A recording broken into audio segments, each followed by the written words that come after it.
This is Inside Mside, your favorite podcast for all things Morningside. Here's stories from students, alumni, faculty, and more about what makes the Morningside experience so special. Welcome to this episode of Inside Mside, and today our guest is Dr. Albert Mosley, the 13th president here at Morningside. And first of all, Dr. Mosley, how are you doing this morning? It's cold but nice out, so how are you doing? I'm well. Bailey, I hope you are also. As you said, it's nice and crisp and cold outside. I guess par for the course here in Iowa at this time of year. We had a couple of nice days earlier in the week, and now we're back down, and then we'll go back up. So I'm looking forward to that. But really good. I'm glad to be able to have this conversation with you as well. So Absolutely. And so our first question is just, let's talk and tell us a little bit about your first 9 months here at Morningside as the president. Well, it's been a bit of a whirlwind, actually. We've had quite a lot going on. So I spent my first couple of months really sort of listening and learning. Meeting with our faculty, our staff, students, alums, community groups, and really taking the time to hear from people who've been here for quite some time themselves. And for me, sort of a core principle is to lead by listening. And so that was important time for me to be able to just sit with people and hear their stories about Morningside, especially our alums, to hear stories of the sort of why they're passionate about this place and what Morningside has meant for them, what Morningside has done for them in their lives. And also beyond that, just hearing their hopes and their dreams for the future of Morningside. And so I spent first several months doing that, and sort of came back and tried to synthesize all of that into some sense of vision and direction for going forward. And what have been some of your favorite experiences so far in those 9 months here? Yeah, so it really is centered around the opportunities that I've had to engage with students. We have amazing students here at Morningside, very bright, very talented, very committed to Morningside and to the community. I think if I had to sort of pick probably the experience that has been the most fun for me is usually on Thursdays, the senior staff and I, we trek over to the CAF and eat, and it's always a joy to sit there among students and have a meal and occasionally catch up with some of them, hear what they're doing in their lives, hear about their, the successes they're having, what they're doing on the field or on the court, and what they're doing in their coursework and how they're serving in the community. They're the reason why we're here. And so when you have those opportunities and those occasions to engage with them in that way, it really does sort of, at least for me, it reinforces why we do what we do. We're preparing the next generation of leaders, and I don't know about the rest of the world, but I can say for this particular corner of the world, I feel like we're in really good shape. We've got some great young people here who I know are going to be phenomenal and awesome leaders in the future. For sure, and you alluded to this, but you spent a lot of time in your first 9 months listening and trying to talk with a bunch of different groups to really hear, like you said, why they're passionate about Morningside. So, can you share with us some of the things that you heard in meetings with students, with faculty, with staff, with the community, and some of the things that you heard and learned in that time? Yeah. So one of the things that I think immediately rose to the top for me was what I sensed to be this kind of this overwhelming desire for continued innovation. So Morningside has a remarkable history of innovation. Our former president and leaders who've gone before have always sort of kept an eye towards the future, and have always had us on the cutting edge. People are expressing that even more. They're saying, "Hey, what's next for us? What's the next big thing for us here at Morningside?" And so that desire and hunger for innovation, I've also sensed a really strong sort of eagerness to really just keep the momentum going. COVID obviously brought a halt to some things, and in a lot of places it has completely shut down innovation. In some places it actually spurred innovation, but in a lot of institutions of higher learning, it sort of put people at bay. Some of that happened here at Morningside a little bit just because of the way COVID itself unfolded. And so from my conversations with faculty, for example, they're at the gate now. They're ready to be let out. They want to know, hey, what are the new or what are the next sort of academic programs of distinction that we can unleash here at Morningside, and doing that, of course, in conjunction with conversations with community partners as well, with local industry and business leaders, hearing from them, hey, this is what we need for this moment in this time. And so as I said, innovation, agility, an eagerness to see what's next, and to not just see it, but to engage it and to be a part of what's next. And that's exciting because there are a lot of things that we've been talking about here at Morningside that we want to actually undertake, and it's exciting to hear that there is broad community support for those initiatives. And there have been some new initiatives and programs already put in place here. So let's talk about a few of those. First of all, tying into innovation, we starting Campus Innovation Hour. What can you share about Campus Innovation Hour and that topic, I guess? Yeah. So the Campus Innovation Hour, early on, as I said, in these conversations, I sensed this, these folks here are incredibly innovative. They have been so innovative. They've done so many things in the past. I think about even just sort of how we've morphed our nursing program here at Morningside. We started as a traditional undergrad nursing program, then we morphed into the MSN space, Master of Science in Nursing, then we morphed into the Doctorate of Nursing practice, and we're continuing to morph now into some specialized areas of nursing care, like acute care, for example. But with Innovation Hour, I wanted to provide a forum for people to come together, and I sort of specifically designed this so that it could be cross and interdisciplinary conversations with folks from different departments and divisions of the university, and for people to just dream about tomorrow. Hey, what can we do to continue to meet the challenges of today and tomorrow?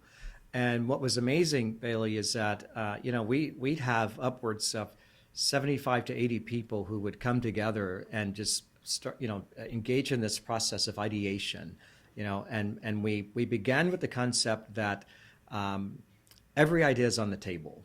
Every idea is on the table. And then we went through this process of really vetting those ideas and trying to understand what need we're meeting for the community, and whether or not we have the capacity to meet that need. And if we don't currently have the capacity to meet a need, how could we develop that capacity? So it was exciting. We sort of concluded the process for the Innovation Hour. So the way it worked was we asked folks to submit proposals for new programs or new initiatives that they were interested in undertaking here at Morningside. And now the cabinet, I think we got about 10 proposals from throughout the campus, and so the cabinet's reviewing those proposals, and as part of the celebration, as part of the inauguration, we'll make announcements about the proposals that'll be funded, and these are pilot initiatives, and that's how innovation works. I mean, innovation, when you start implementing, it's always done as a pilot, and of course we do it in pilot form, so that if we need to make any adjustments or changes, we can do that without having already sort of invested fully into something. So I've glanced at proposals, not surprised at what I'm seeing. Again, it's representative of who Morningside is.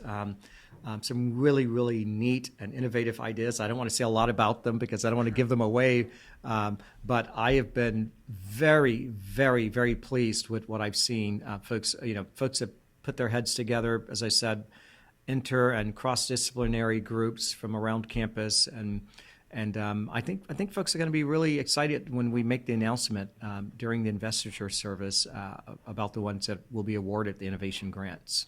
Awesome. And last fall, 2 new programs were launched, one academically, one athletically, with aviation and women's wrestling. How are those going? I think they're going really well. Women's wrestling was one of those that we, pardon the pun, we wrestled with. And so, Morningside we have a fairly substantial athletics program here at Morningside. And our students, we tend to attract students who are very engaged and active. So our students are not only great scholars and engage incredibly well in the classroom, but there's also that and for our students. There's always the and, whether it's arts, athletics, some sort of talent area. And so the way we really sort of got into women's wrestling is, I heard, and then I looked it up and discovered it to be true, that the state champs for women's wrestling and high school women's wrestling in Nebraska were in it was the South Sioux City high school women's wrestling team. And so I thought, wow, the state champs are in our backyard. And I started reading all these articles about women's wrestling and how it's popping up around the country. And I thought, well, this is something we need to really explore and look into. And so we launched a program. We went through all of the processes we have to go through with NAIA, and we hired a coach. And the last report I saw, we're recruiting, it's really healthy recruiting that's happening with women's wrestling. I suspect in the fall, we'll probably have a decent number of young women who will be a part of the team. On the aviation front, that's super exciting. We had a groundbreaking in the fall for the facility. I'll backtrack and say just a little bit about this. We were initially scheduled to do aviation in the fall of 24. Of course, plans began prior to my arrival for Morningside to launch aviation, but the way the timeline was sort of laid out, we're going to not launch the program until the fall of 24. We decided to sort of speed that up a bit and say, hey, let's do fall of 23. What's holding us back? What's preventing us from doing fall of 23? And there were a number of things that were preventing us from doing that, and we found a way to get around those. And so we've hired a certified flight instructor who's director of the aviation program. We had a groundbreaking back in the fall. The building there's a structure up now out at the airport. Our partner, Oracle Aviation, has been great with us, and as well as the city of Sioux City and the Sioux City Regional Airport. And so it's recruiting is underway for that program as well. I think and one of the things that we added to it that was not initially part of the plan is, in addition to pilot training, we added aviation management as well, because we have such a strong school of business here. We thought, why not tap into something that's already in place at Morningside? And another thing that sort of led us down the aviation management path, in addition to pilot training, is that through our research, we learned that for every pilot that sits in the cockpit, there are about 15 to 25 people behind the scenes who make that possible. And so not every potential student is going to be interested in being a pilot, or will even perhaps be able to become a pilot, but there are so many other avenues and options available for them in aviation. And so we've got the pilot training aspect of it, and we also have the aviation management piece. But recruitment is going really well for that also. Of course, it always helps when you've got something to show people, you got a building to show, and it helps that we've hired our certified flight instructor. The CFI he's submitted our paperwork to the Federal Aviation Administration to ensure that we are, everything is fully approved, so that when our students arrive this fall, we'll be able to launch that program and from a place of strength. And so those are exciting programs. They really are. And I think those are the kinds of things that will further distinguish us as an institution. And again, each of those represents for Morningside a continuation of our history of being responsive to the needs of the community, being responsive to the needs of the market, and also being observant, observing what's happening. We looked around and we saw that, hey, women's wrestling is growing in Iowa, And since we announced our women's wrestling program, what do you know? 3 other colleges and universities have now announced that they're going to have women's wrestling. So Morningside's leading the pack quite a bit. And even with this aviation, I suspect, hey, next year or so, there'll be a couple of other schools here that will launch aviation, similar to when we launched ag about 7 years ago. A lot of folks, I think, were probably questioned the wisdom of a small private school going up against the big state schools in agriculture. But we launched it, and our ag program is highly successful. And now one of our peers has launched an ag program as well. Another small private school here in Iowa has launched ag as well. So we're leading the way. So, for sure. Yeah. And you've hired 4 new people to the executive team here. Talk about the impact that has on the future here at Morningside. Yeah. So we actually wasn't 4 that we hired. We added 2 new folks to the team, but there were positions that were already there. So one of them, the VP for Advancement, that position had been vacant for a little bit over a year. So we hired Paul Erbs, who's a seasoned fundraising executive, and Paul has hit the ground running.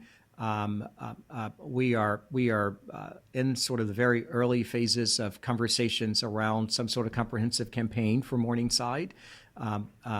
Using Paul's experience and background as I said, as a fundraising executive, I know we'll probably have a lot more to say about that in the coming months. And one of the other folks we brought on board is a new Chief Information Officer, Mark Lumsden. That position previously existed here as well, but it was not a cabinet level position. I elevated it to a cabinet level position largely because of our need to have a significant IT transformation here at Morningside. So Mark is a seasoned IT executive himself, having served at Buena Vista and Briarcliff and Florida Tech. So he's led institutions through these massive IT transformation projects previously. And I'll tell you, one of the exciting things about what's happening in the IT space here for us at Morningside, our Morningside family knows that we have a legacy system here that's fairly old, and in those early months of my listening and learning, I heard from almost every constituent group here in the life of our university that we needed to address our IT. We needed to address our student information system, our sort of enterprise resource planning system, ERP system. We needed to address those things here at Morningside. And Mark has pulled together an IT task force. I actually spent some time a couple of days ago visiting with the IT task force. They were off-site for a meeting, and there were about 27 people there from across the university. And it was amazing to just hear the energy in that room. And they were going through this concept of process mapping, where each department or division was sort of sharing the processes that they use to ensure that the needs of our students and alums and others are met. But what was even more amazing to me was how much overlap there was in the different processes, and then how many different sort of offshoot programs that we are using at Morningside. And so part of the purpose of this IT task force is to find a comprehensive student information system, or even a comprehensive enterprise resource planning system that will meet the needs of Morningside University from the point of prospect. So when a student is a junior or senior in high school, all the way to alum. So recruiting, admitting them during their years of study through our student information system and all those types of things, and then even beyond their time as a student here. And there are programs out there that do that, and so I'm excited that we're gonna eventually get to that place where we can have everything sort of in one shop, and it will make life all the more convenient for our students, for our faculty, our staff, our alums, everyone. Yeah. And building off those new initiatives that we just spoke about, what is your vision for Morningside, both in the near and long term? Yeah, so sort of near term, I think I've expressed a few of those already. There are 3 sort of, I call them big buckets that I'm really focused on at the moment. IT transformation, that's a near-term goal that has, I think, long-term has long-term benefits for the institution. So the IT transformation is one. The other I alluded to is some sort of comprehensive campaign that we'll engage in. Our campus is gorgeous. We've got a beautiful campus. There are quite a number of needs we have in terms of capital improvements that need to be done here. We also, like every institution, we could do more around scholarships for our students. So this comprehensive campaign will embody several initiatives, not just capital and buildings, but also funding scholarships for our students, ensuring that every student who desires to come to Morningside, regardless of their need, that they are able to benefit from the transformative experiences they get here at Morningside. So that will, that'll be a significant piece of that campaign, and then a third sort of short-term goal or initiative that I think has really long-term effect and impact is our strategic planning process. So we are currently in the middle of a strategic planning process. We're taking a little bit of a different approach. So instead of your typical 5 to 10 year strategic plan, we're partnering with Credo Consulting. Credo is a higher ed consulting firm that focuses on strategic planning and campus master planning. So Credo is launching what they're calling a rapid strategy pilot. And so there are about 6 or 7 colleges and universities who are part of this pilot pilot with Credo. So in this rapid strategy planning process, we are going to do in about 5 to 6 months what normally takes 2 years to do in a traditional strategic planning process. And I want to emphasize, we're moving at a much quicker pace, but we're not abandoning some of those treasured pieces of strategy, including listening to your constituents, listening to your stakeholders. So this rapid strategy plan that we're gonna have, I mean, it's gonna focus on some immediate things that we can do here at Morningside, some immediate wins that we can do, but it'll also provide us with the necessary sort of insight and tools about how to be more nimble, how to be more agile, and how to change course more quickly. Higher ed, we have a history in higher ed of really of engaging in I think very worthwhile and deliberate discernment processes. And so that's the whole notion of shared governance. I mean, you hear from everyone and you get everyone's insight into whatever action you're taking.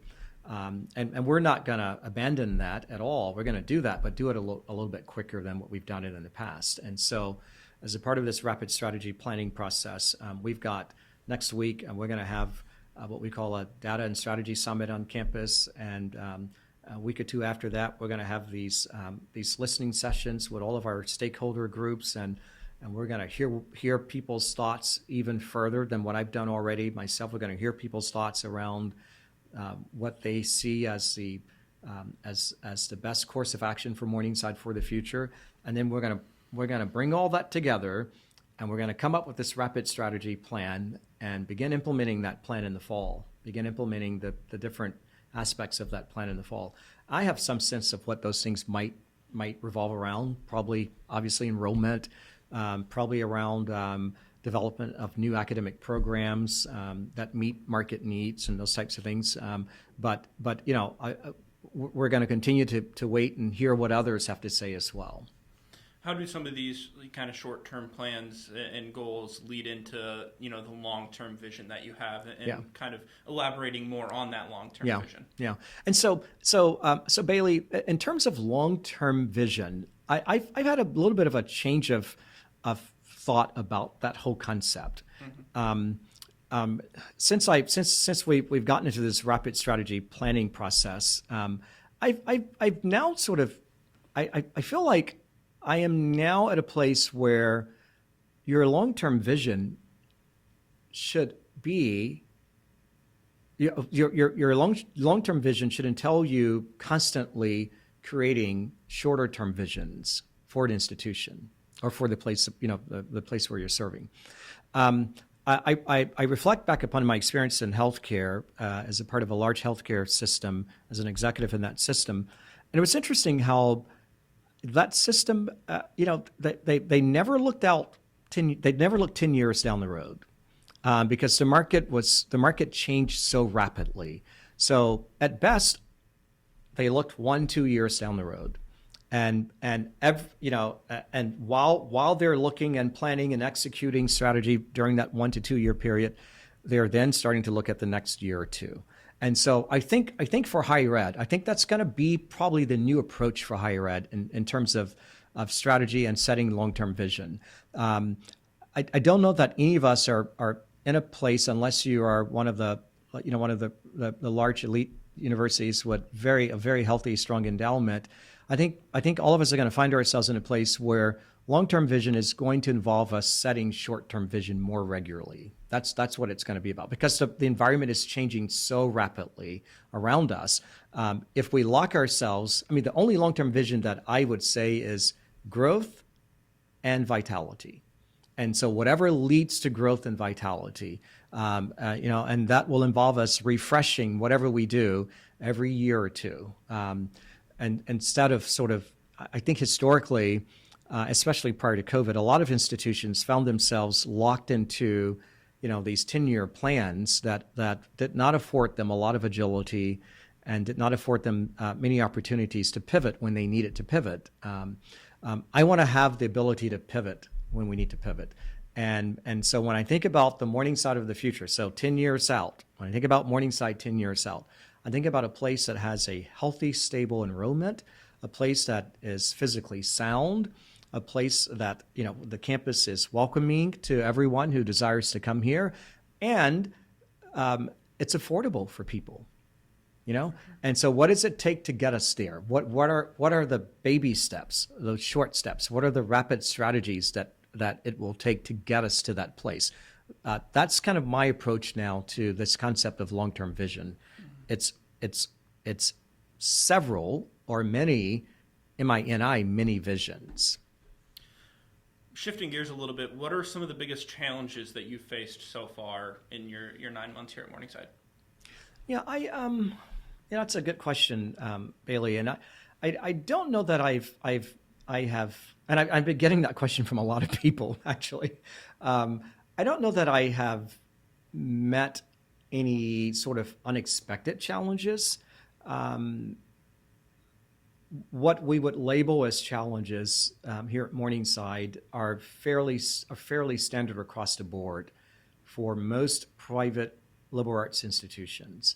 And I would even venture to say not just private institutions; those challenges are being faced by institutions throughout the sector. So even publics and perhaps some of your larger, as I said, larger elite institutions are probably not dealing with the same set of challenges that we are. So nothing especially surprising to me. Of course, your response to those challenges varies from setting to setting, and so one pleasant surprise for me here is how responsive people have been to whatever ideas that I tend to advance or that we advance as a team. People have been very open and receptive to that. And I'm not sure why I expected them not to be. I think because of my previous experience in higher ed before I did the healthcare leadership piece. Sometimes in higher ed there is a tendency to not be as responsive to change and to innovation, but here at Morningside, I think we've sort of broken the mold, and we do it a little bit differently here. For sure. Yeah. And we've talked about the strength of the ag program, and even over the last year, a lot of growth there. School of Business is doing very well. You mentioned nursing. A lot of the programs on campus have had a lot of success in the last year plus. What are some ways in which you hope to continue to see that growth within academic departments across campus?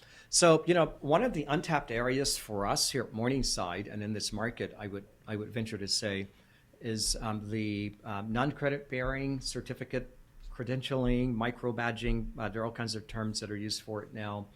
Our School of Business, for example, you referenced them. one of our professors in the School of Business offered early in this semester a non-credit bearing certificate program in digital marketing for small business owners. And it was done pro bono for small business owners here in the Siouxland area. And it was really, again, one of those pilots for us. We wanted to test this to see how people would respond to it. That class filled up within the first week of putting it out there. People said, yes, we want to do this. And so as a result of that, we've now come back and we're saying to ourselves, what else could we potentially offer to the community that's non-credit bearing, that's designed for folks who may not be interested in pursuing a full college educational experience, but who do want the ability to be reskilled or upskilled or credentialed in a specific area. So we're beginning to branch out into that now. And so, for example, later this month, we are doing a certificate program in partnership with the Siouxland Society of Human Resource Management. So this will be about a 4 to 6 week program for human resources professionals to be able to get their, I think it's SHRM, SHRM certificate.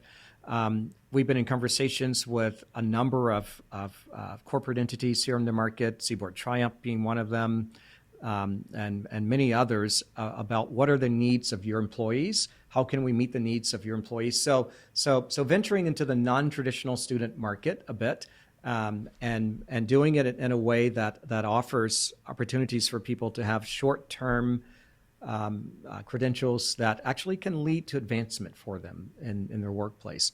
So that's one of the things that's happening through the School of Business and sort of with some of our other schools here on campus as well. Another thing that I'll mention, our faculty later this month will consider a proposal from our curriculum and policy committee here on campus. And this proposal is for the introduction of several new academic programs. I'll go ahead and put them out there. One of those is cybersecurity. The other is supply chain management, and the other is public health. And so the reason for us introducing these 3 new academic programs is that, again, we've done the market analysis. We've looked at what the needs are in this particular market. Cybersecurity is, it's a need everywhere, but especially here in our market. And we've got a strong partner here in the region, Sterling Computers. One of our alums is the president of Sterling, and we've got about 30 or 40 alums who work there.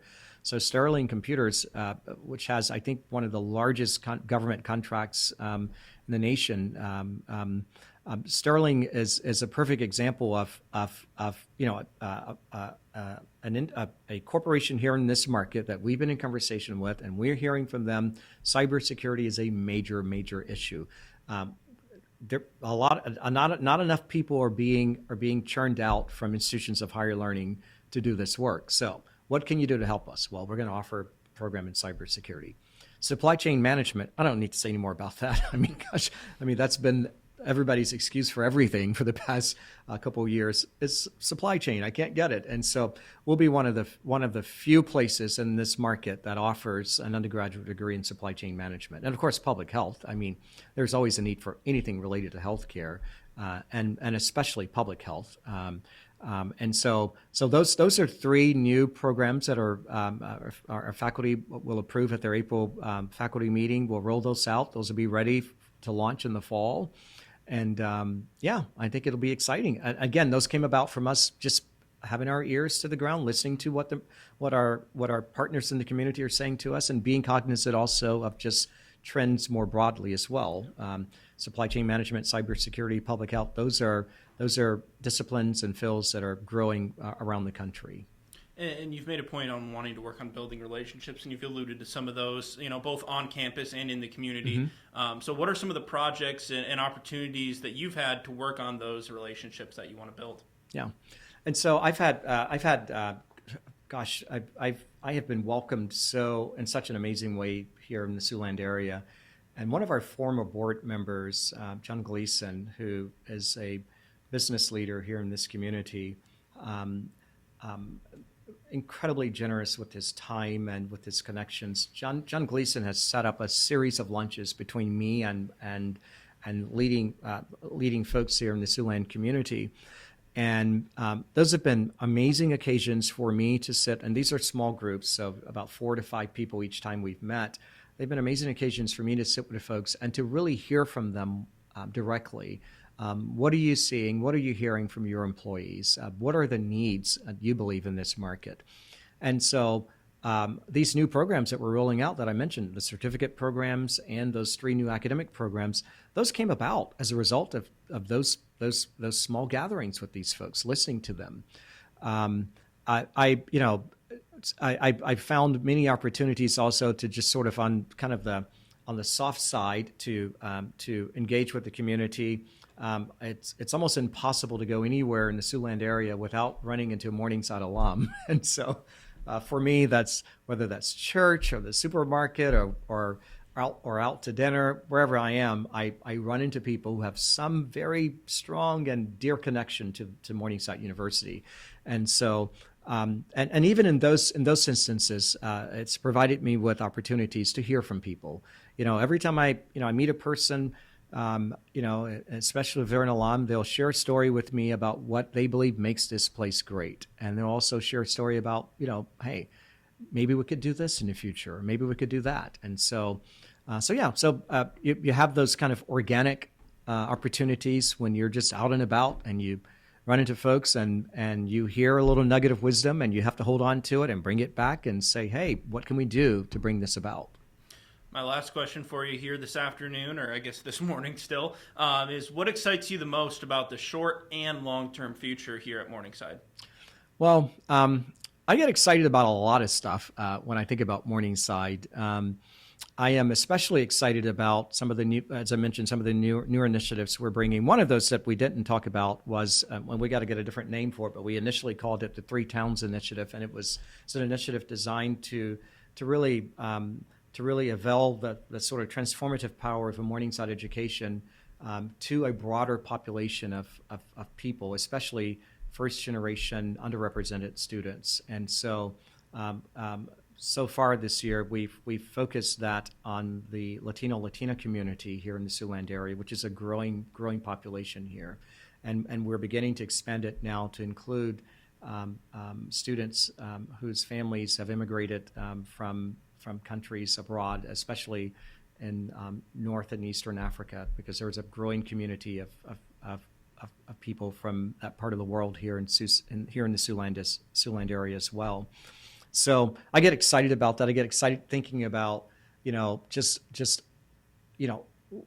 all the things that Morningside can do, especially for communities that have been underrepresented here on our campus, and how we can avail the transformative power of a Morningside experience to a broader community of people, and how that will enrich the experience of our students as well, who are here on campus.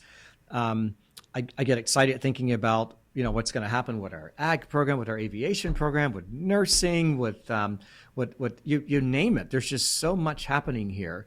And all those things, as I said, are sort of, those are kind of short-term early wins that then lead to that much larger transformation of Morningside, that leads to that much larger opportunity for growth for us, and for us to be physically sound and solid and all those types of things. So I think, in a nutshell, Bailey, I would say our future is bright. Our future is extremely bright. And that's the result of having great people as a part of this community, people who love Morningside dearly, and people who are not afraid to try new and different things. And so that excites me. I wish sometimes I find myself thinking, man, I wish I could fast forward the clock to like 5 years and see where we are and what we're doing.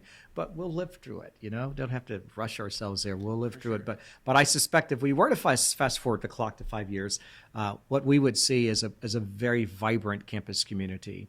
And we'd see all kinds of new academic programs, and Morningside being even more responsive to the needs of industry here in the Siouxland area. And so, yeah, lots of great things. Awesome. All right. And that'll do it for today's episode of Inside Mside. I'd like to thank Dr. Mosley for joining me here, and thanks to everyone for listening and following along.